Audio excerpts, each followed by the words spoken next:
कोई एक्टर है आपकी नजर में? है हीरो जो पहले टॉप का हीरो था, अब फ्लॉप का हीरो, आइटम बॉय बनकर भोजपुरी में घिस रहा है।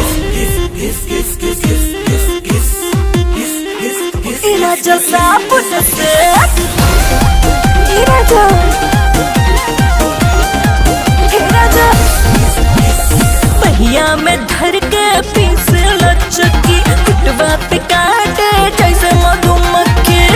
तनी पास आवा नाटी गर्ल।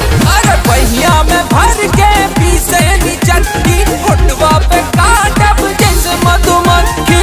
मीठा खिलाएगा, आदत लगाएगा, भाग न गई यार जी, हम लागल बदलवा। अरे लागल त करे कोरी,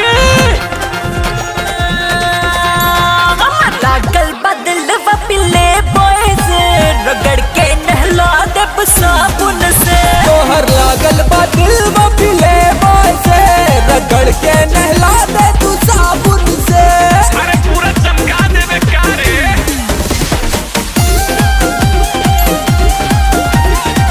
Bhojpuri is better than Hollywood? रे पिठिया दबाए रानी चढ़ चढ़ के, रे पिठिया दबाए रानी चढ़ चढ़ के। मथुआ में हथुआ से घिस के साबुनिया, रगड़े जवानी पूरा भर भर के।